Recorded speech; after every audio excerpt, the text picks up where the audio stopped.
Consejo de Educación Superior.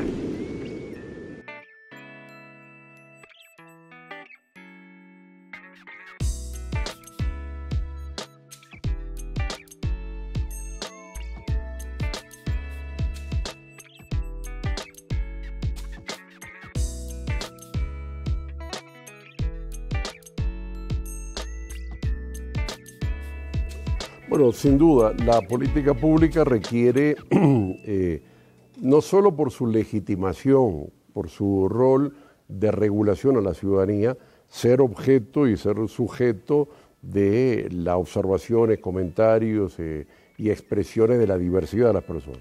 O sea, todo escenario de formulación de política pasa por, uno, la discusión técnica, la comprensión del tema, los especialistas en la materia, y es muy agradable la invitación. Pero también pasa, como ha sido este evento, por la discusión y la participación de la pluralidad de los actores.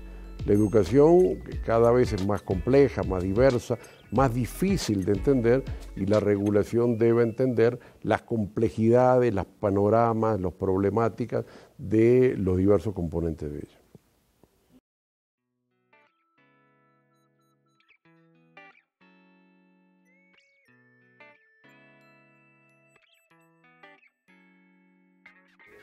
Bueno, no solo depende de la norma misma, sino del sistema mismo de educación a distancia.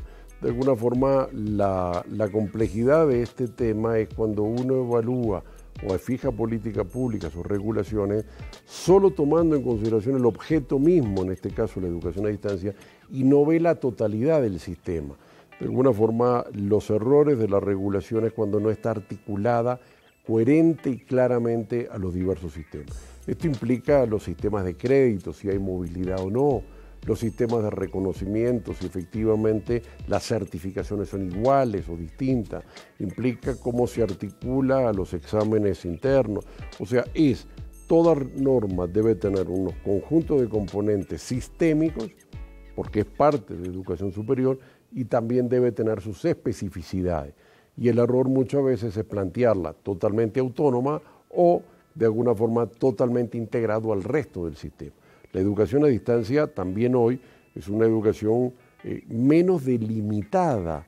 O sea, hoy es muy difícil de definir los bordes de una educación semipresencial, presencial, automatizada, virtual, y por lo tanto también requiere delimitar muy claramente los conceptos y las categorías.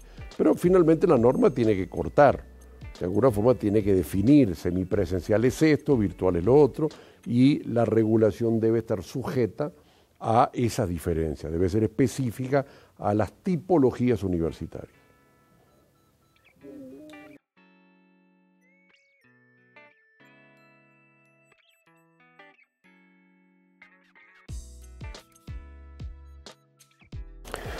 Bueno, probablemente la infraestructura de la institución, las capacidades docentes de la institución, los recursos de aprendizaje, las tecnologías y los niveles de conectividad, las formas de interacción entre el sujeto del aprendizaje y la institución o el programa, el tipo de certificación, las competencias, el proceso de delimitación de las pertinencias y de las características del programa, los tiempos del aprendizaje y la similitud de valor de las certificaciones.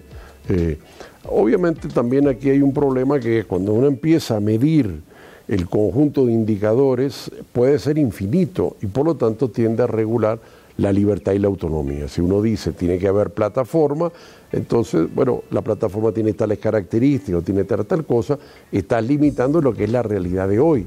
Y la realidad en apenas unos días seguramente va a ser distinta. Yo creo que más allá de la regulación de los insumos o de las características del proceso, hay que incorporar la regulación de los resultados. Porque al final el proceso de enseñanza no es que haya un profesor o que haya un tutor o que haya un recurso de aprendizaje o que haya una infraestructura, sino que haya las comprensiones y la adquisición de las competencias finales. Creo que requiere la educación a distancia empezar a pensar más en el paradigma de la evaluación de los resultados del aprendizaje.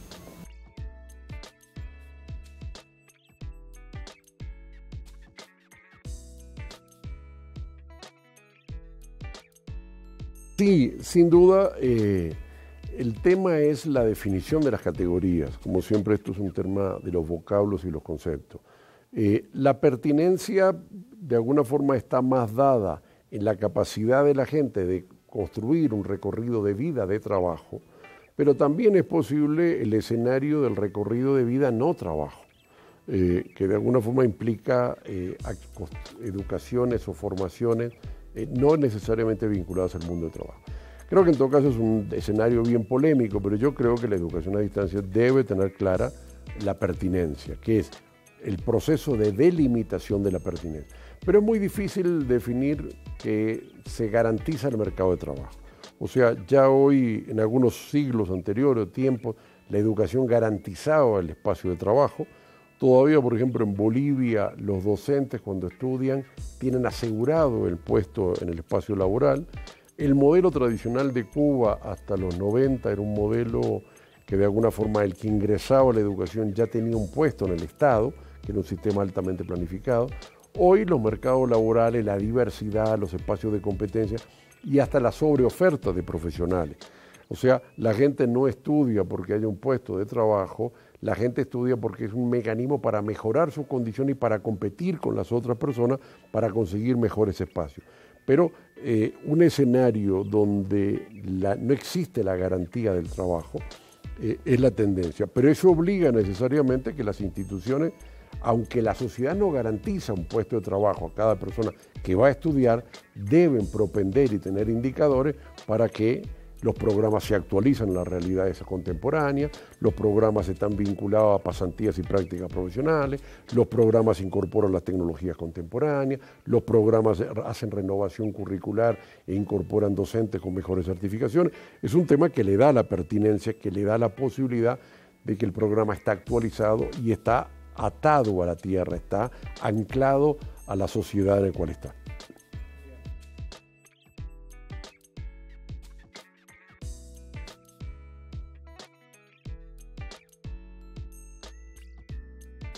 Yo creo que sin duda, la conferencia que yo sostuve ponía el eje en el recurso de aprendizaje.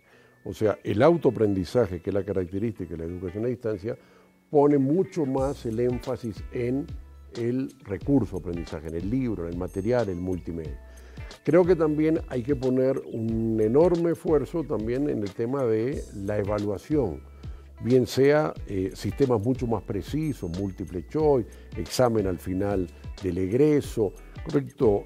Creo que ahí hay un escenario claro donde se mide.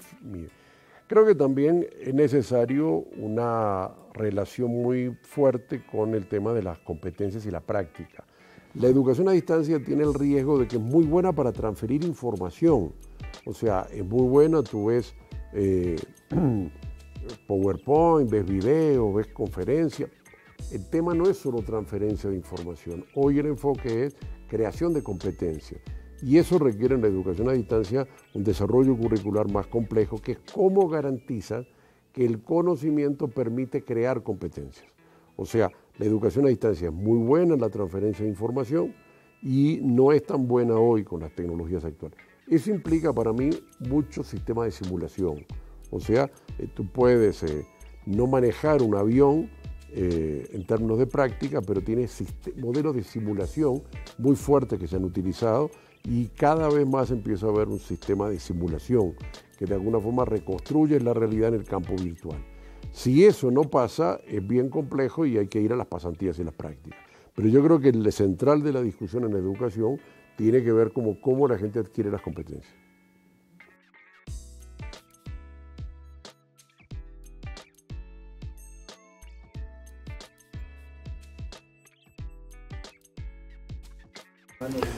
Bueno, yo creo que hay que avanzar a la virtualización, o sea, más allá de la existencia de tipos de estudiantes y dificultades de conectividad, Yo creo que también no podemos hoy reproducir en la educación a distancia los viejos modelos de aquí tiene un libro, vaya y lea y venga aquí a dar examen. Creo que el tema es mucho más complejo, de seguimiento, de consulta, de no solo libros, sino instrumentos multimedia, diversidad de materiales y no solo un material. Creo que, pero en general yo soy de la filosofía de que se requiere incorporación de tecnología. O sea, cuanto más tecnología, cuanto más recursos de aprendizaje, cuanto más actores en el proceso de enseñar. Una cosa es un libro y otra cosa es un recurso de aprendizaje con videos, con filmaciones, con educadores, con síntesis, con glosario, con resúmenes, con un enorme nivel de medición o de insumos y también con una enorme capacidad de precisar de evaluaciones de los aprendizajes. Creo que el núcleo para mí está en el recurso de aprendizaje, en la construcción colaborativa de múltiples capacidades, y yo creo que es mucho mejor, o sea, más allá de un docente que pueda ser un gran conferencista, lo que tú tienes es un equipo conjunto trabajando en videos, en sonidos, en simulaciones, en materiales, en articulaciones, en lo que se llamaba la educación programada, la educación estructurada, que probablemente da y está dando, porque los exámenes muestran mejores resultados. O sea, lo que está pasando ahora es que donde hay exámenes presenciales entre exámenes entre educación presencial y educación a distancia, los resultados de educación a distancia, si la educación a distancia es mejor, es de alta calidad, son mejores.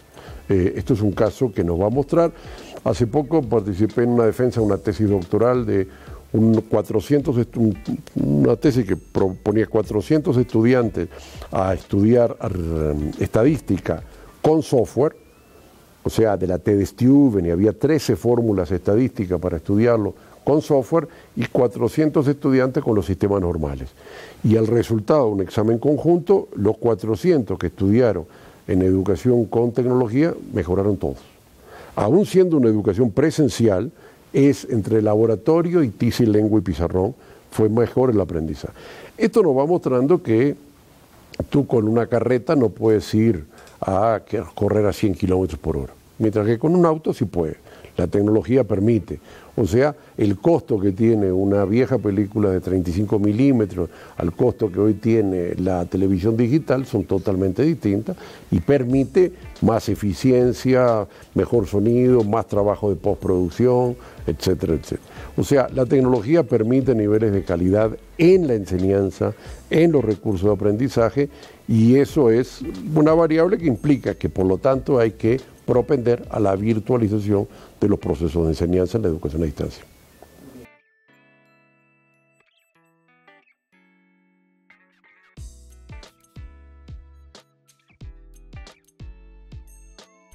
Bueno, los niveles de interacción no son el eje determinante para mí. O sea, si bien la interacción es fundamental, este tema es producir el aprendizaje, el autoaprendizaje. Sin duda, la pregunta, la consulta, el debate es un elemento imprescindible.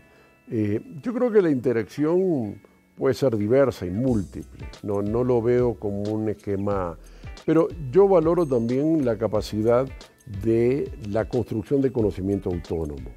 O sea, si uno se basa en las teorías constructivistas y las teorías cognitivistas y el cognitivismo mismo, de alguna forma, el tema del sujeto educativo es su capacidad de autoaprender.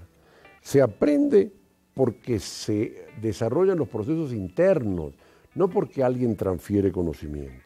O sea, la repetición memorística de tiza, lengua y pizarrón nos da enseñanza, nos da aprendizaje. El aprendizaje es un proceso neuronal que se desarrolla al interior del sujeto de aprendizaje mismo. Y por lo tanto, la interacción no es un elemento in situ. Muchas veces la interacción es porque no está bien explicado. O sea, el profesor no explica bien y tienes que preguntarle. Una cosa es la pregunta educativa, que necesitas comprender. Pero si el recurso de aprendizaje está bien hecho, bien diseñado, conjunto de materiales, bien evaluado, probablemente la interacción es menor. Otra cosa es la interacción con el recurso de aprendizaje. O sea, si tú tienes un recurso de aprendizaje plano, o si tienes un recurso de aprendizaje que es de hipertexto, tú vas a Wikipedia, vas a un libro, tienes una interacción. esa interacción es con docentes, pero con docentes que hicieron eso antes. O sea, cuando tú entras a un link y el link te lleva a un libro, ese libro alguien lo escribió. Estás interactuando con un docente, pero no estás interactuando en el mismo momento y en el mismo lugar, en el mismo tiempo. Por lo tanto, yo creo que la interacción es con los recursos de aprendizaje. Y los recursos de aprendizaje es una mediación en la interacción con el docente, que es al final el que crea el conocimiento, porque el conocimiento no lo crean las máquinas, el conocimiento lo crean los seres humanos y cada vez el conocimiento es menos de una persona y más de un equipo de docentes y de personas trabajando.